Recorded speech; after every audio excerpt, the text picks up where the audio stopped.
Hello,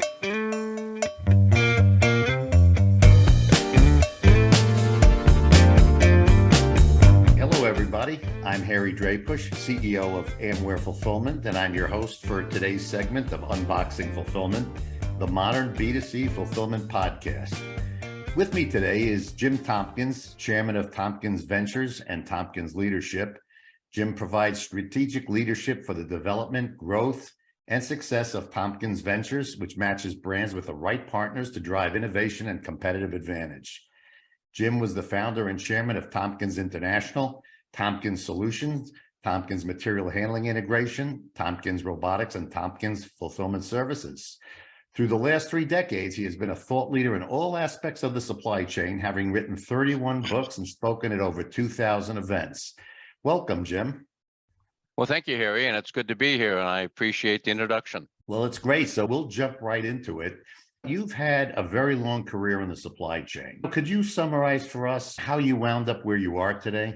Well, it actually began when my father told me when I was a youngster that I wanted to be an engineer when I grew up, which was interesting because my dad never graduated from high school, so I'm not sure how he knew what an engineer was, but he said, you like to take things apart and put them back together, so you're going to be an engineer. So that's the path I was on. I went to Purdue, I selected industrial engineering, and in that pursuit, I found what we back then called, Harry, logistics. We didn't call it supply chain back then. And I got excited about it, and I really got engaged. I had a great set of faculty, and I wound up getting my bachelor's, master's, and PhD all from Purdue in industrial engineering. I then had a special opportunity to go in the Army, not by choice, but I actually wound up enlisting so I could finish my PhD. Spent 3 years in the Army that turned out to be very meaningful service. And then I got on with my career, which was to be a college professor. But when I went off to be a professor here in North Carolina, I found that I wasn't making the amount of money I thought I should make. And so I started teaching a couple courses on the side. And people attended those courses and said, Jim, do you know how to do that or just run your mouth? And basically what I was talking about is what today we would call just-in-time inventory. I was talking about inventory is only good when it's moving and when it's flowing. And that's what we want to work on in logistics. And people gave me a chance to do some consulting, a little consulting on the side. 3 years later, my wife told me that my consulting income was 6 times my professor income. And so at least this is my story, Harry. I then decided to leave the university and make consulting my full-time work. And that's when I began Tompkins International with a real focus. We added to that Tompkins Robotics. We added to that Tompkins Material Handling Integration. We added to that Tompkins Fulfillment. And the business grew and prospered. And I did that for the next 45 years until 2020 when COVID hit. And when COVID hit, I said, this model has worked really well, but I think I need to do something different. The amount of innovation that we're going to need moving forward is much greater than the amount of innovation we've had in the past. And so I'm going to start a new business, the Tompkins Ventures, which is focused on innovation and problem solving through matchmaking. And so I've been doing supply chain for 50 years. And I love it. It's so much fun. If I was in any regular career like accounting or marketing or something, I probably wouldn't have lasted this long. But Harry and I, you and I stay in it because we're constantly learning. Every day is a new learning opportunity. So I just love it. I'm having fun at it, and I'm going to keep doing it for a while. Yeah, I would agree. The industry is so fluid and so dynamic. It changes daily, and the challenges are always different. It's an exciting business. But I think if you've been in it for 50 years, like me, it wasn't logistics when we got into it. It was warehousing and distribution. We didn't get that fancy logistics title till maybe the mid 90s, early 90s. Prior to that, right? Warehousing and distribution. Jim, over the years, you've seen hundreds, if not thousands, of B2C fulfillment operations. What are the biggest mistakes that you see companies making? Well, in B2C and in fact, across the whole warehousing supply chain space, the biggest problem I see is they don't do strategy before structure. I am a huge fan of asking the question, what are we trying to accomplish here? Who's the customer? What's our value proposition? And so I see particularly in B2C, because some folks got into it thinking it was a new field. In 2018, you and I have been doing e-com for over 20 years, for crying out loud, and B2C is happening at a very rapid pace. But I think if you get your structure in front of your strategy, you're going to make mistakes. And so we got to really work on strategy before structure. The second thing is getting technology right. We oftentimes get ourselves involved with making what I think short-sighted technology decisions, which wind up biting us in the foot. I also think there's some challenges with defining customer requirements. What do our customers really want? 5 years ago, everyone was trying to get the 3-day delivery. And then 3 years ago, we were trying to get the 2-day delivery. And then 2 years ago, trying to get to a 1-day delivery. And now some folks are going off and trying to do same-day delivery.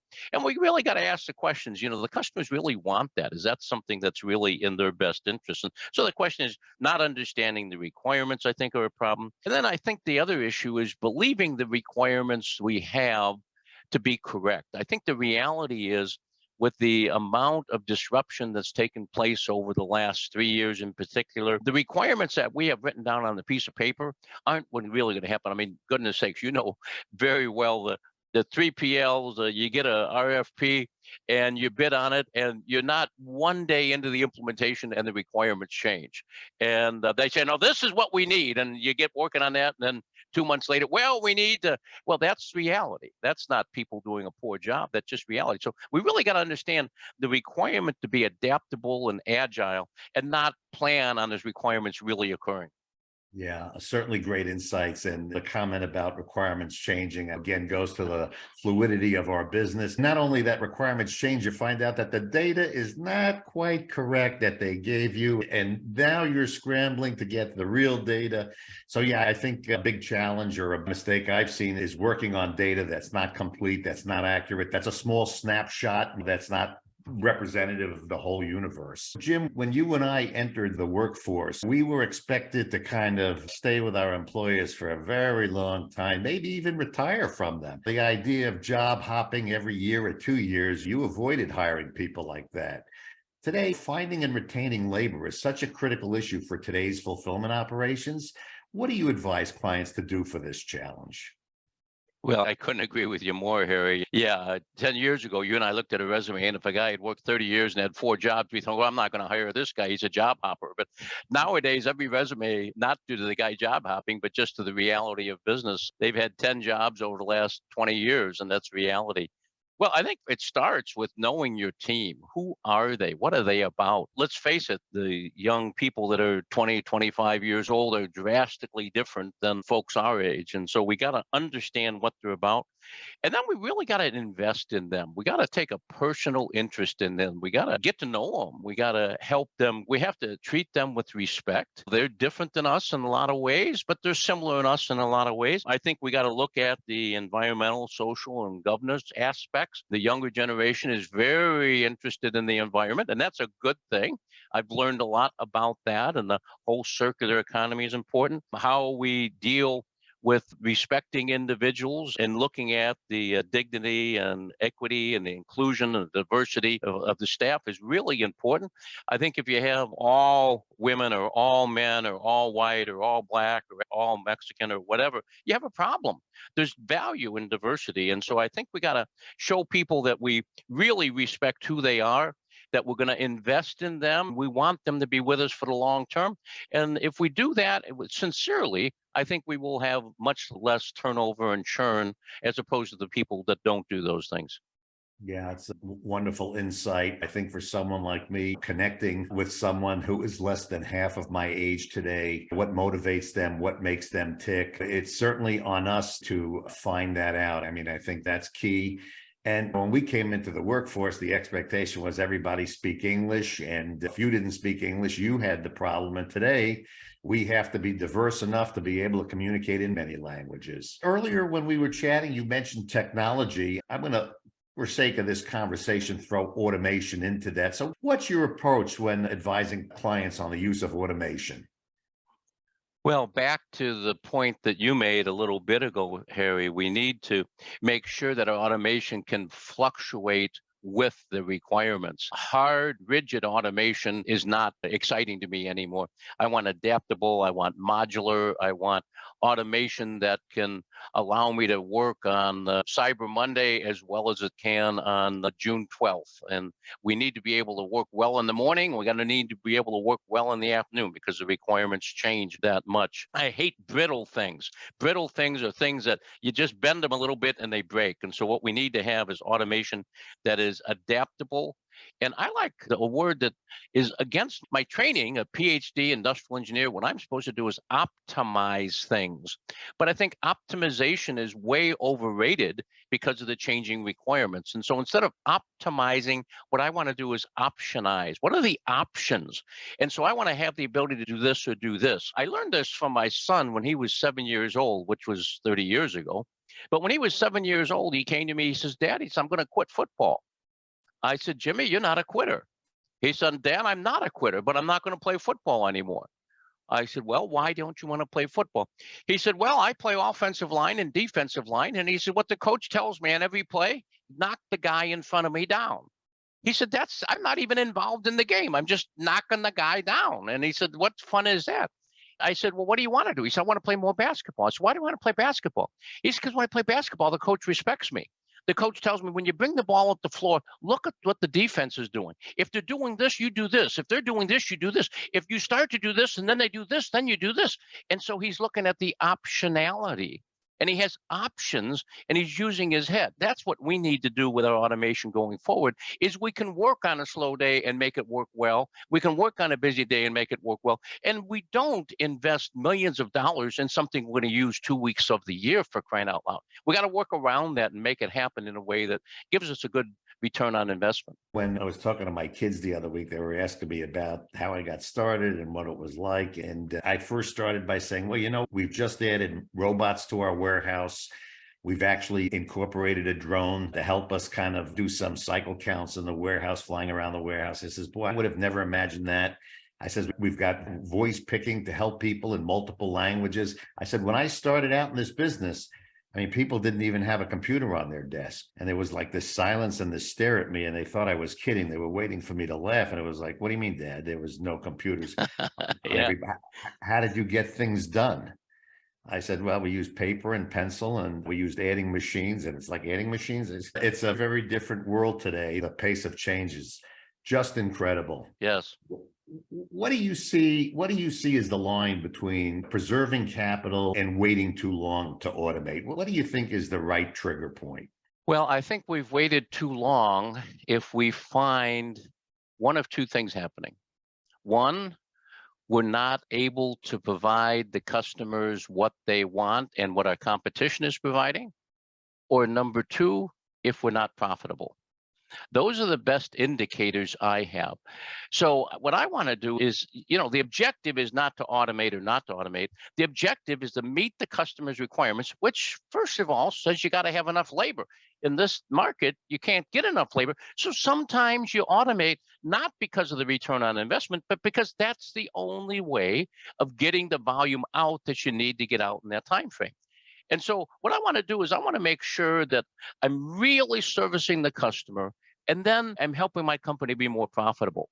And those are the two big indicators that I want to have. And when I see companies try to make decisions, well, the CFO said we got a 37.6% ROI, and if you're not above, I say, no, wait. That's great theory. But we're in the business here of trying to keep our customers happy. And if you tell me I can't have this automation that only has a 24% after-tax return on investment, we're not going to be able to ship the orders. And so you need to look at that. And they say, oh, wow, well, that's different. They're looking at a number, but not really looking at how do we make this business really work for the long term. Yeah, the laws of physics don't stop within the four walls of a warehouse. There's only so many people you can cram into a space to do work. At some point, you've got to give them some help, right? And it's not going to be people on people. So, I mean, that's a great point. You talked about the current state of fulfillment is not being really an extension of the past, but a complete reinvention. So for today's operations executive who's responsible for order fulfillment, what's the mindset that they need to bring to the table to meet today's challenges? Well, I think we need to look at how do we reinvent, re-engineer, rework, reuse. How do we innovate? Doing what we've always done doesn't work. And I think one of the biggest problems we have in industry today is there's this guy over here named Charlie, 38 years ago. He graduated from high school and he started driving a fork truck. He put himself through college at nights, and then he became a supervisor. Then he became a manager. Then he became vice president of distribution. Then he became CEO, and now he's running this company. And what his tendency is to do what he's always done. I mean, you look at the guy, he's had a tremendous career. He's had 38 years of success. He's now the CEO. He's got the house at the beach. He's got a big boat. He's got a nice house. He's put 4 kids through college. He's successful. And so the tendency is for that person to want to keep doing what he's always done. But especially in the last 3 years, when we've had an unprecedented level of disruption and tipping points and changes in paradigms, what we now need to do, we need to stop and put a line in the sense, say, yes, but how do we do this better? And I think that's one of my personal challenges. Every single day when I come to this desk and I sit down and I say, okay, how can I do my job better? That's what keeps me going. That's what's exciting. That's what's fun. Coming up with ways that we can do things more ahead of the competition.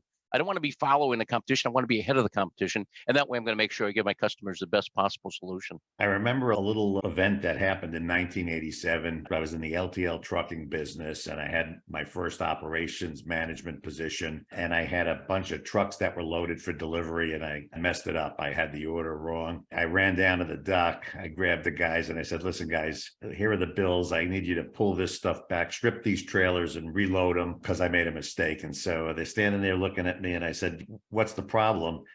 And they said, well, we just loaded these things. We don't really feel like we should have to redo it. I said, what difference does it make to you? These were Teamsters, by the way. And I said, what difference does it make to you? The rate of pay is the same. And they said, we want to make a difference when we come to work too. We like to feel like we're making progress.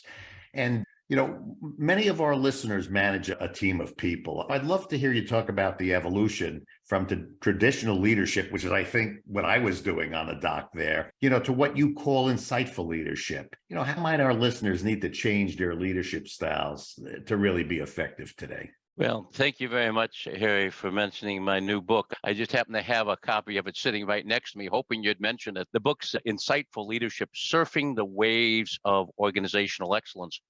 And what's happened over the last 3 years is the normal is gone.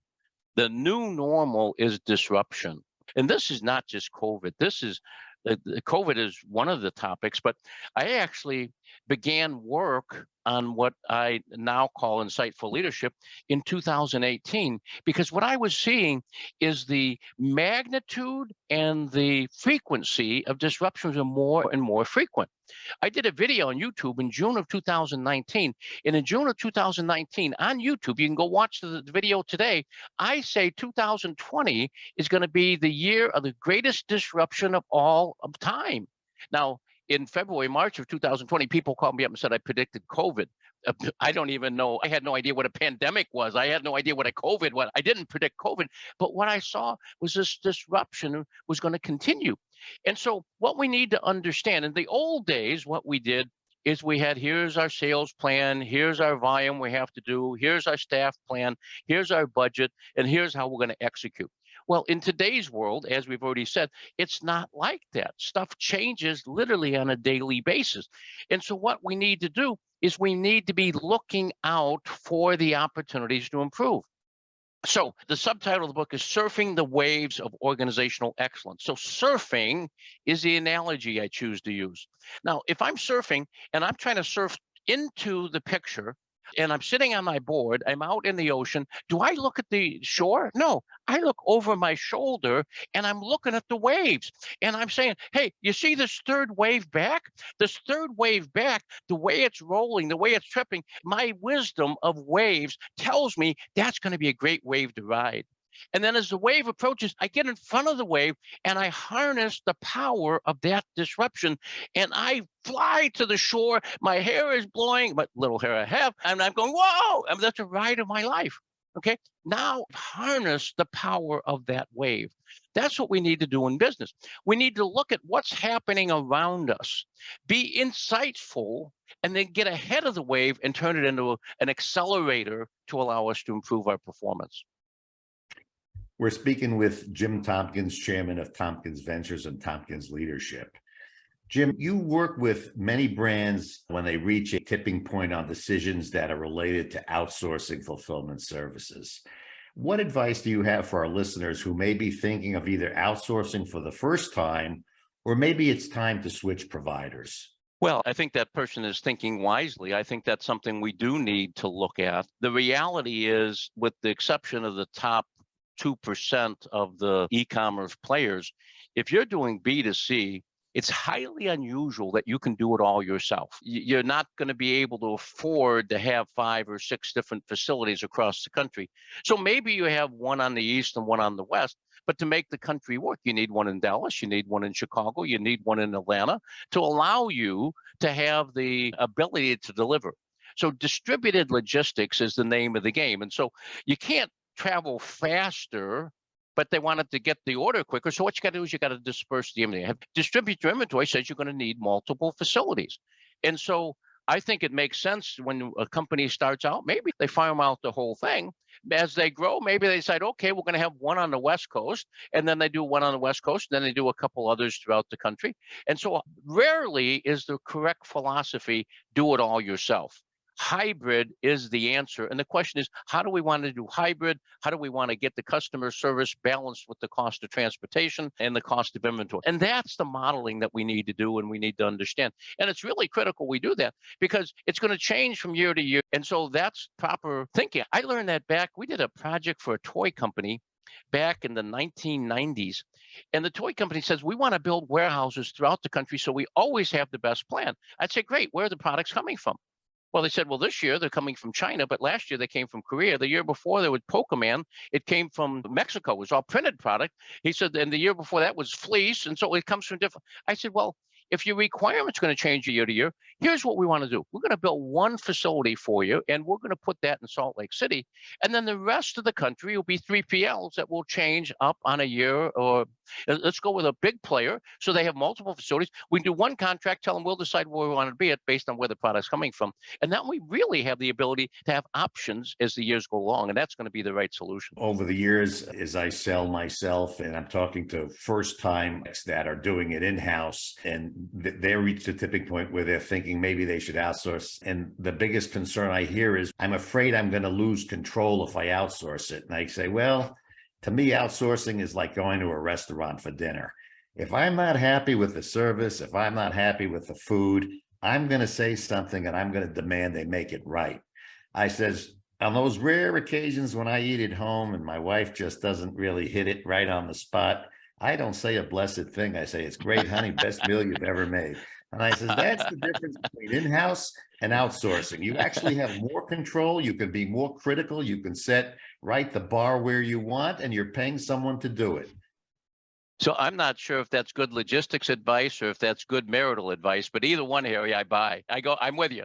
Let me ask you this question. It's a little bit on the personal side, but I think it's interesting. If you could go back a few decades, what advice would you give your younger self?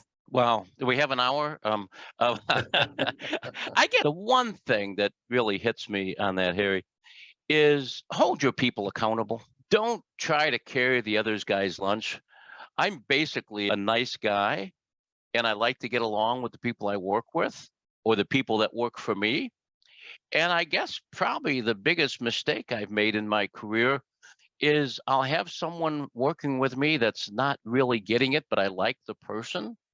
And so instead of taking the corrective action that I should, what I do is let it kind of hang in there. And then that festers and it gets worse and it gets worse and worse. And then finally, when we have a major breakdown, I kind of sit there and go, you dummy, why didn't you have the gumption to step up? Ignoring it doesn't help the problem. So I would say, Jim, holding people more accountable is really important, and not doing it is hurting you and them. It's great advice. Jim, where can people go to find out more about you and your company? Well, our website at both tompkinsventures.com and tompkinsleadership.com are good places to go.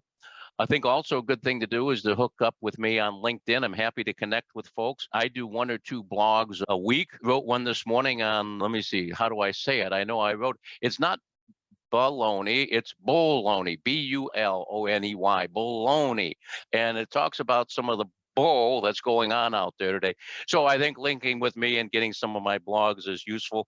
And then, of course, always you can read some of my books and watch some of my videos on YouTube. We're really excited about the growth we're having at Tompkins Ventures. We are global and the business is growing leaps and bounds, and we're having a ball. So we'd love to have folks be curious about what we do and how we do it. Jim Tompkins, it's been a pleasure chatting with you. The time just absolutely flew by. Well, Harry, I enjoyed it as well. And thank you for taking a half hour of my time to make it enjoyable today.